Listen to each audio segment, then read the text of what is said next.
My name is Suma Yi. With Me Goodbye by Jacqueline Wilson. You are going to need a bandage, Sherry, said Mrs. Henshaw. Anyone got an other spare handkerchief? Archie didn't have one, nor did Willa or Renee. Kathy might have, but she was keeping it to herself. Catherine offered one, but it was grey and in a disgusting state. Mrs. Henshaw reeled back at the sight of it and shook her head.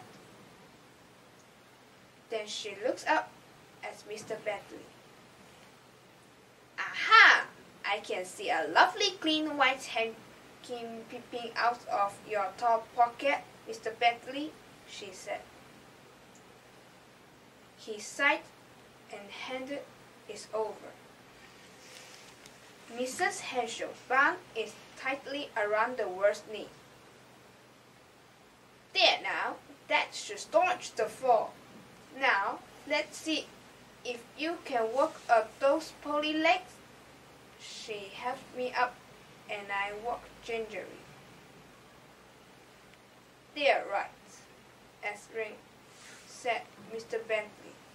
Come on, damn ships. It will be getting dark soon. This good lady needs to find you all a decent roof over your heads. I struggled to lift my suitcase.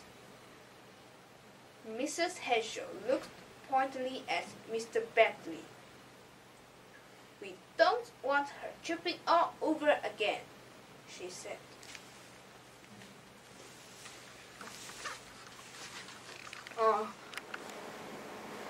My name is Lam Chen Yu.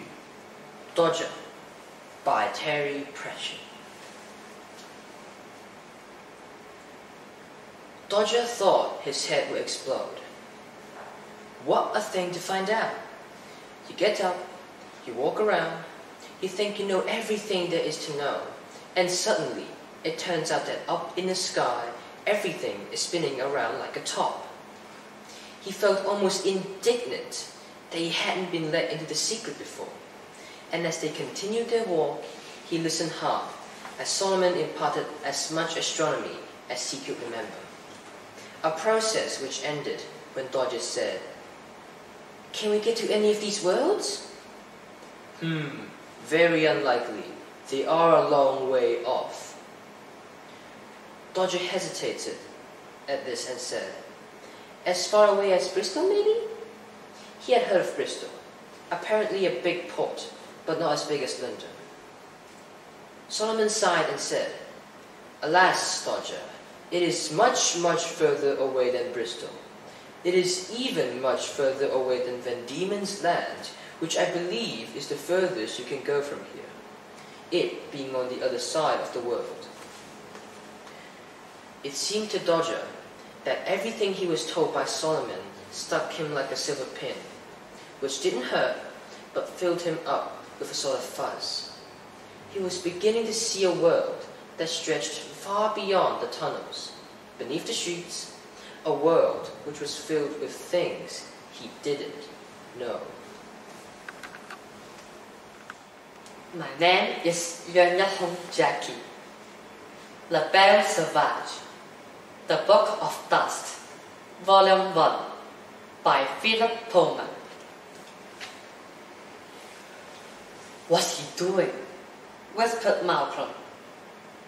Esther became a fly and flew as far as she could from Malcolm, stopping when it began to hurt, and settled at the very top of a bulrush, so she could watch the man clearly. He was trying to remain inconspicuous, but being so awkward and unhappy about it that he might as well have been waving a flag.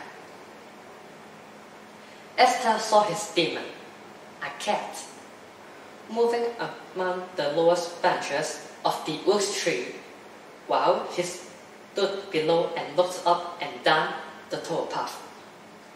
Then the cat made a quiet noise. The man looked up. She jumped down to his shoulder, but in doing so, she dropped something out of her mouth. The man uttered a little grunt of dismay, and his demon crumbled to the ground.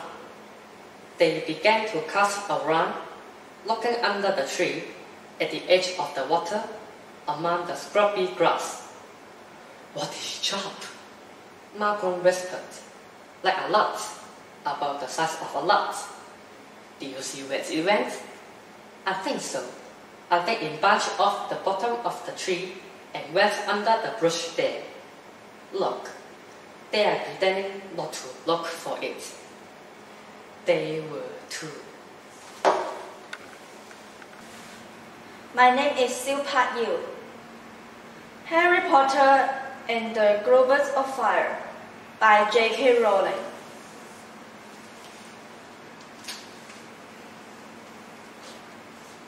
Come along, dear. That's right, lovely, said Rita Skeeter again. Perching herself precariously upon an upturned bucket, pushing Harry down onto a cardboard box and closing the door, throwing them into darkness.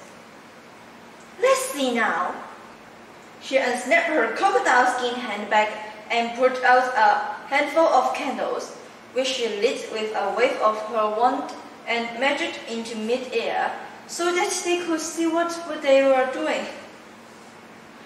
You won't mind, Harry, if I use a quick cold quill. It leaves me free to talk to you normally. A what? Said Harry. Rita Skeeter's smile widened.